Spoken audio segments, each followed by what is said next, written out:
L'objet de cette vidéo est de vous proposer une forme de pratique essayant de répondre aux exigences de la compétence attendue de niveau 1.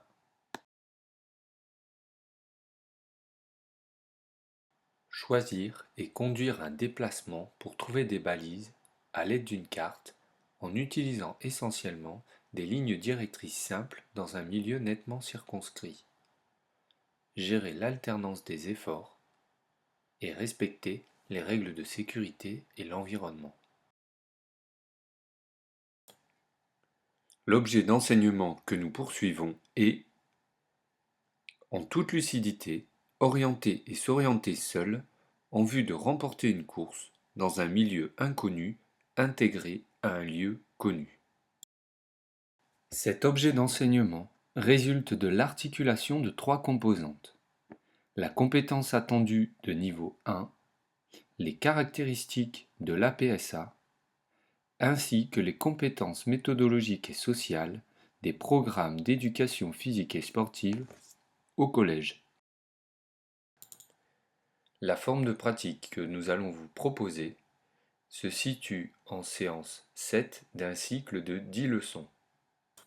À ce moment du cycle, les élèves disposent de l'ensemble des connaissances nécessaires pour lire correctement une carte, pour l'utiliser, c'est-à-dire la manipuler, grâce à une technique de base, tout en respectant l'esprit de la course d'orientation. En termes de capacité, ils sont capables d'établir une relation carte-terrain leur permettant à la fois d'orienter leur carte et de s'orienter. Ils sont aussi capables de respecter un protocole de fonctionnement. Enfin, en termes d'attitude, les élèves commencent à maîtriser leurs émotions et osent s'engager seuls dans un milieu inconnu, implanté dans un lieu connu.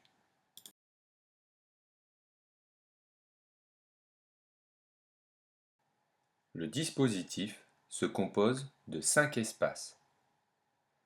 Un labyrinthe de 25 mètres de côté, positionné dans une zone herbeuse. 30 postes y sont disposés. Dans un rayon de 50 mètres autour de celui-ci, 20 autres balises ont été posées. Une zone de classement en live permettant à chaque élève de connaître pendant la course son propre classement. Un espace pénalité, vous pouvez y voir la petite boucle, et ici la grande boucle.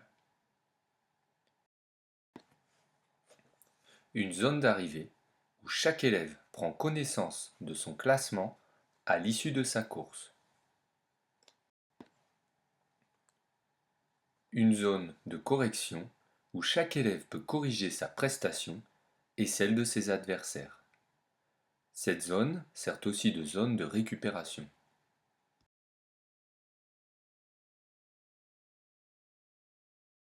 Les groupes sont composés par l'enseignant selon les règles suivantes. 4 groupes de 6 élèves de même niveau d'orientation, établis à partir des séances précédentes. Les élèves appartenant à un même groupe portent un dossard de la même couleur. Au sein d'un même groupe, les élèves disposent chacun d'un talon de contrôle et d'une carte différente plastifiée. Sur cette dernière est indiqué l'ordre des balises à respecter obligatoirement. Noir! Hop! Les départs sont donnés toutes les 15 secondes environ.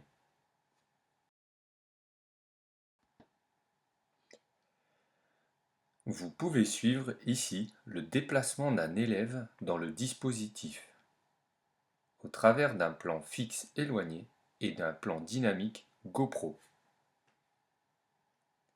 Cet élève poinçonne ici son premier poste, à l'extérieur du labyrinthe.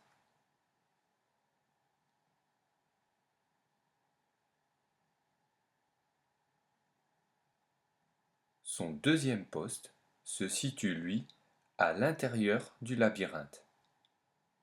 Il a l'interdiction de passer en dessous de la rubalise. Vous pouvez constater sur l'image GoPro qu'une réorientation permanente de la carte est ainsi obligatoire afin d'avoir une certaine fluidité dans son déplacement. Le labyrinthe ainsi que le parcours sont conçus afin de confronter très fréquemment l'élève à la réorientation et à la lecture de cartes.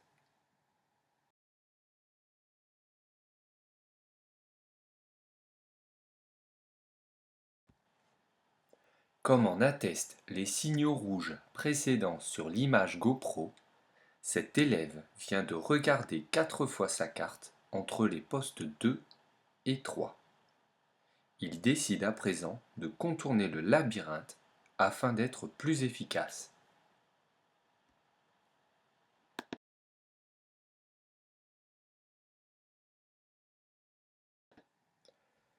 Après avoir poinçonné son poste 4, l'élève se rend en zone de classement live afin de renseigner son classement à l'aide des scoreurs.